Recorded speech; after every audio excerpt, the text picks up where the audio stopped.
Good morning, this time from St. Louis for me. I wanted to start off the course this week with an intro, but also a sort of an introduction or reminder for all of those of you who've been taking aging classes for a while about the basic demographics of our population and make a case for why aging matters. And that's directly tied to why you guys are headed towards gerontology careers. There's a huge influx of an aging population, and that thus creates jobs or creates the need for people to help service this ever expanding aging population. Okay, so let me get to this. First of all, there is a rise in the absolute number and the percentage of older adults. So we've nearly tripled since the 1950s, with the total American population only doubling, but tripling the aging portion of that population. There's about 13% of the population that's above 65 today, and that it continues to expand. As you can see, by 2030 they estimate that 20%, or 1 in 5 people, are going to be over the age of 65. So one question that I want you to think about right away as we think about how the population is aging, and not just in the US but globally, is how is this going to affect us? Or how does it affect us, not just as older adults, but younger adults, children, etc.? What is the impact of an aging population? It certainly has an effect on policies, including the major ones like healthcare and public assistance, pensions, things like that. Also, we think about Social Security being one policy that's hugely impacted by this influx of people needing Social Security, not just healthcare. We look at the lack of caregivers that we have. So when we look at the population pyramids, which we will in a second, we see this like fat portion at the top of people who are older getting bigger and bigger, but yet we don't have the younger populations getting bigger and bigger because fertility rates are down from what they used to be. People aren't having as many kids. People are still getting older, and that cohort of older people is ever expanding. So the youngins below them, who generally serve as caregivers, informal or formal, are not able to meet that need of the larger portion of the population that needs caregiving. So this impacts us in a lot of ways: services, policy, our own lives, and what's available for us as we age. So think about scarcity of resources and an ever-expanding aging population, and how that affects, our personal lives, but also our decision-making and policies and politics. When we look towards this next election, not just the biggies, the presidential candidates, but the guys who make the big decisions too, your senators, your representatives, your state legislature, those all impact greatly programs such as Medicaid, Medicare, PACE, and all those public assistance programs for older adults. Okay, so that's my soapbox on policy and population aging. Let's look a little bit more at how population aging varies by states. So not surprising, Florida has the highest rate with about 17.6% of older adults. That's, again, expected to grow, of course. We see Alaska with the lowest rate of older adults at 5.7%. So there are likely a lot of reasons for that. You might also look at how diversity of older adults affects different states and how that's changing to just Florida, California, Texas, Arizona, a lot of the states where we see a lot more immigrant populations and older immigrants there. In general, older immigrants are increasing across the U.S., not just because when younger immigrants came in, they're now aging, but family members of younger immigrants who came over who are now immigrating as well. So we get brand new older immigrants as well. Let's see. So let's look at Kansas in specific. So Kansas is about 17th in the highest percentage of elderly. We have 13.3%, which is about the national average rate, around 13%. Some of the counties, particularly those up north, potentially those a little bit more rural, have a little bit more older adults than some of the counties that might be younger, that might have colleges, that might be bigger metro areas. So about 30% of especially those northern counties and potentially southwestern counties, are going to be over 65. So if you're thinking about where you live and which state you're from, you might want to look up your own stats and where that stacks up. And for Kansas, which county you might be in if you live in Kansas. So I assigned you a reading this week about the oldest olds, and let me refresh your memory, if this isn't in it already, about younger, middle, and older olds. Younger olds are those anywhere in their mid-50s, about to 65, 65 years old. Those are our youngest older adults. The middle olds are in their either late 60s to mid-70s, about 74 years old we cut them off at. And the oldest olds, we might say 75 plus, we might say 80 plus, but certainly the 85 plusers are in that oldest old category. And they're the fastest growing segment of the population of older people. So when we look at just oldest olds, who has the most oldest olds? Who do you think that is? Which state? Well, you might guess Florida, because that has the most older adults in general, but you would be wrong. It's actually North Dakota.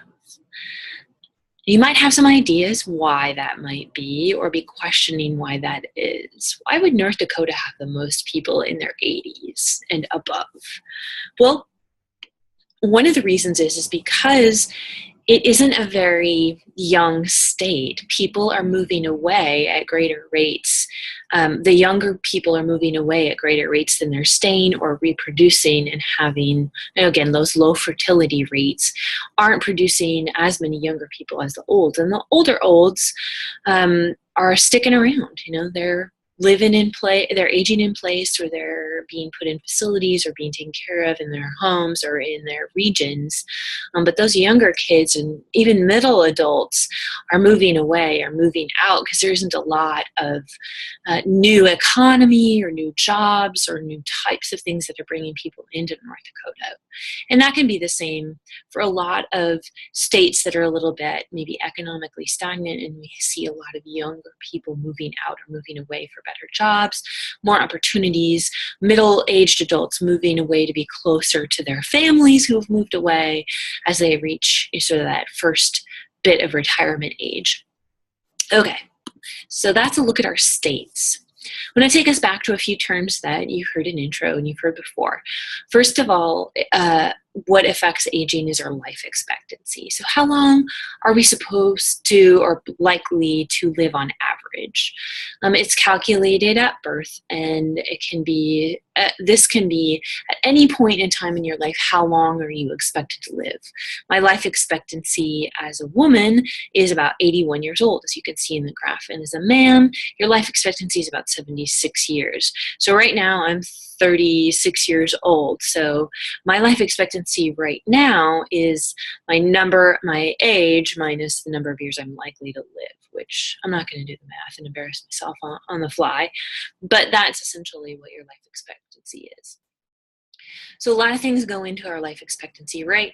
We have better health care than we used to. We have fewer infectious diseases that kill you off when you're very younger. We can get over those things. We have good medicine, good health care for that.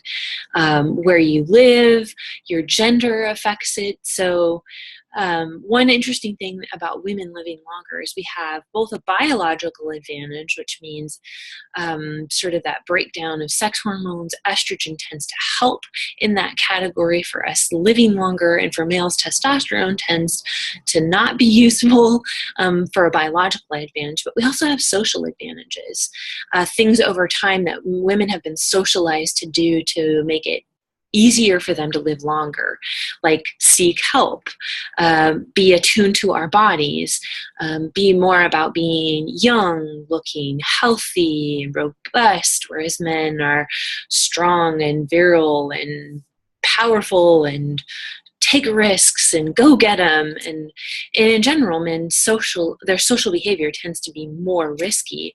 They have higher smoking rates. Even when they are smokers and we're smokers, they smoke more. Similarly with drinking behaviors, if men and women are both drinkers, men tend to drink more on average.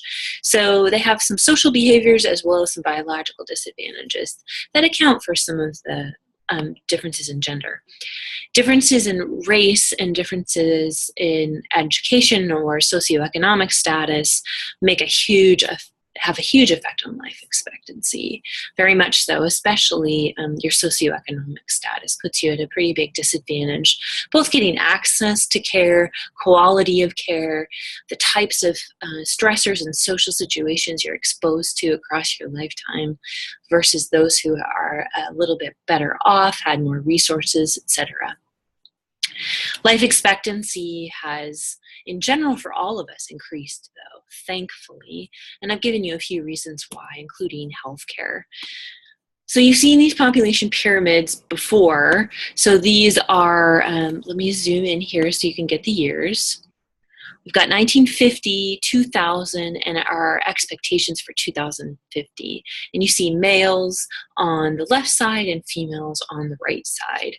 So in the 1950s, we had a little bit so we had much more of that baby boomer population being born into and coming into that big hump there in the middle ages. Whereas now we're seeing older ages becoming more and more and more outward growth, right? So they're keeping up with and then outpacing the growth of younger ages. Primary reason for why we're doing better is things like improved hygiene, and we take care of ourselves better, decreases in our infant mortalities, cures for diseases like smallpox, polio. We have medications that are drastically better for survival cancer and HIV, preventing that from becoming AIDS and dying from that. So we're living much longer, even with chronic disease, and not dying from infectious types of diseases or diseases that would have been more of a death sentence before, like a cancer or an HIV. So there's a lot of reasons why, but let me get here. Okay. So I talked a little bit about this when we talked about race and ethnicity, but with racial and ethnic diversity, we also see socioeconomic diversity. So these things are kind of intertwined like this. So your education, how much money you make, your occupational status is intertwined with your race and ethnicity in many nations, in most nations, and including the US. So I just want to throw that out there. So when we look at our life expectancy by sex and by race, we see some disparities here. So at birth, we see that Black or African Americans are at the biggest disadvantage here. We see overall, for males, obviously, at a more disadvantage than women, and we see racial disparities within the genders as well. We do see this Hispanic paradox. And the Hispanic paradox is that they're at lower SES and they're at more disadvantage, but they tend to be at higher life expectancy.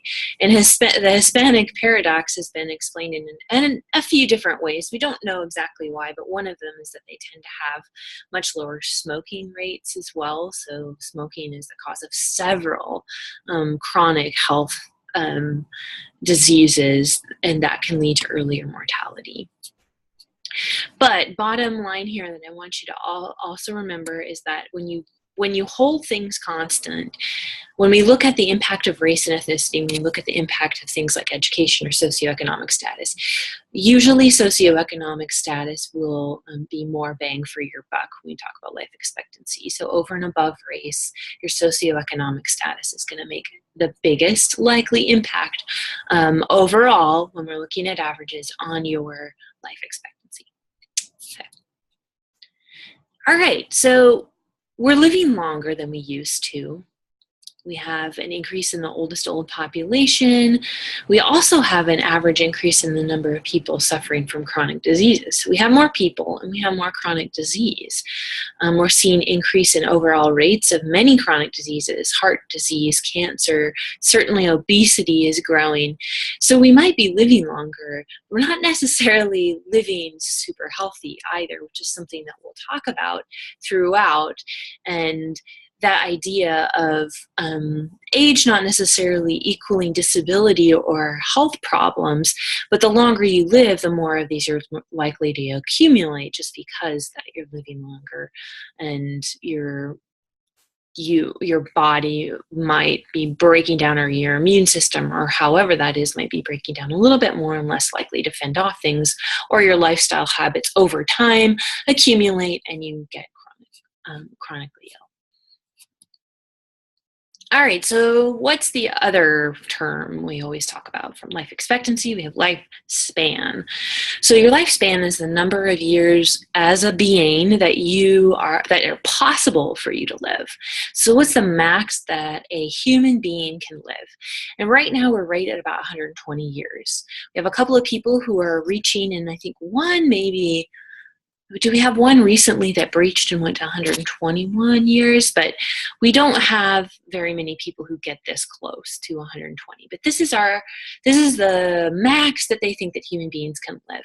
And there's a lot of different things. You can look at charts like how long other mammals live, how long, other beings live, like flies and insects, and then turtles and, alligators. And you can look at how long mice live. And there's a lot of different theories in the biological theories of aging about why certain species live X long, whether it's cellular theory or the ticking or the clock theory. There's a lot of them that we'll read in the biological theories chapter.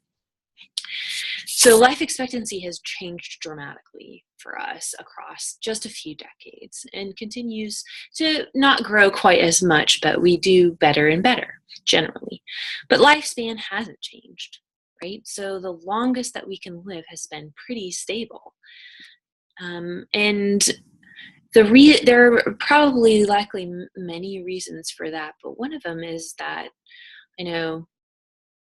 people just break down. There tends to be a max out there for people to age. And there are people like Dr. Aubrey de Grey who have theories that you can bust aging or cure aging and find, the 7 different ways that the aging body breaks down. And if you can cure those, then you could live forever, which is a debate in and of itself of should we live forever?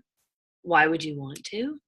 Are we just going to live longer with chronic illness? All that kind of stuff that we're going to get to a little bit into the biological theories of aging.